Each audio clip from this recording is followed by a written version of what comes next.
서비스 사업을 신규 사업으로 의결합니다. 면세점과 호텔 사업이 모두 부진한 가운데 돌파구를 마련하려는 시도로 풀이됩니다.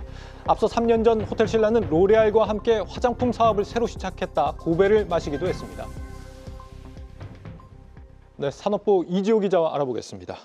이 기자, 이 호텔신라 신사업이 이번 주 추가된다는 거죠? 네, 맞습니다. 이번 주에 유통업계 주주총회 첫 스타트를 호텔신라가 끊을 예정인데요. 네. 20일 목요일에 열리는데 말씀하신 것처럼 특이할 만한 사항이 신사업을 추가한다는 내용입니다.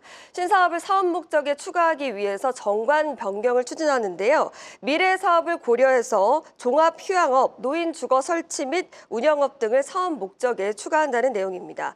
그런데 신사업 기대감은커녕 오히려 주가는 역행하고 있는 모습입니다. 이 공시가 나온 당일인 2월 19일 호텔신라 종가는 4만 원이었는데요. 전거래일인 14일 종가가 3만 9,150원입니다. 공시 이후에 2% 이상 주가가 빠졌고 이날도 비슷한 흐름을 보이고 있습니다. 네, 주가는 다양한 이유가 있겠습니다만 이 신사업에 대해서 엄청난 점수를 주지 않고 있다 시장이 그건 알 수 있을 것 같습니다.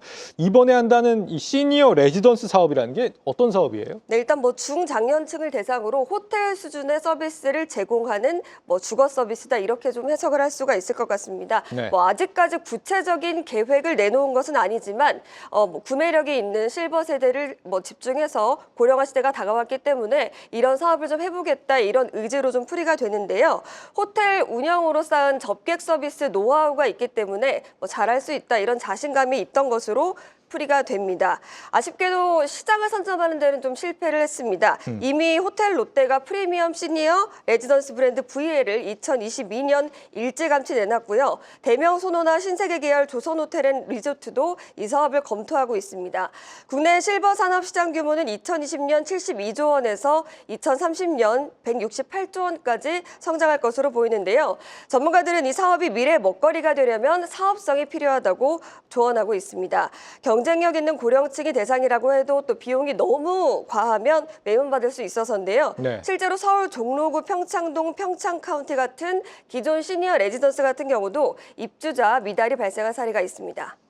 이게 프리미엄을 대상으로 한 프리미엄급 서비스라는 걸 알 수 있습니다.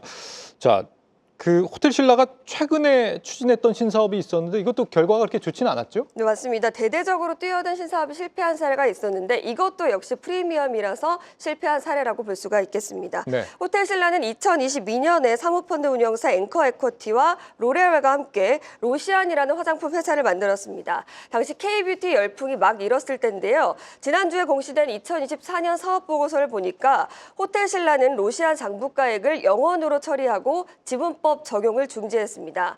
로시안에 출자한 자본금보다 그동안 쌓인 지분법 손실이 더 커졌기 때문인데요. 지금까지 로시안에 총 46억 2천만 원을 투자했는데 현 시점에서 회계상 가치가 없어졌다는 뜻입니다. 재무제표에 반영되지 않은 미인식 손실액은 8억 원이 넘는 상황이었습니다. 2023년에는 매출이 7억 원도 안 나왔는데 영업 손실은 88억 원에 달한 상황입니다. 로시안에서 내놓은 브랜드 시오는 2월 8일 사업을 최종 종료했고요.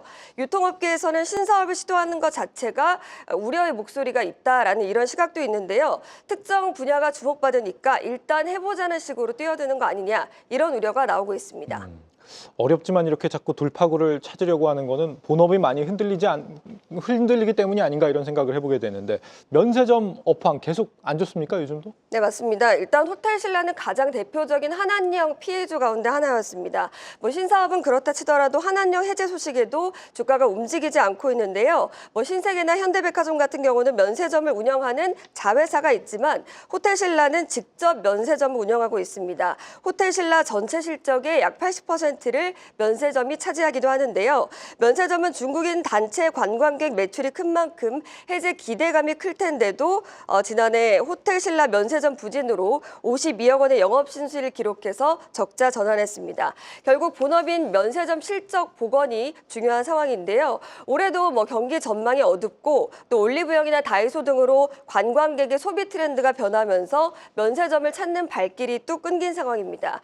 그렇기 때문에 무엇보다도 질적 개선을 통해서 면세점을 찾는 발길을 늘리는 것이 급선무다 이런 지적이 나오고 있습니다. 네, 호텔신라 신사업 진출에 대해서 산업부 이지호 기자와 분석했습니다.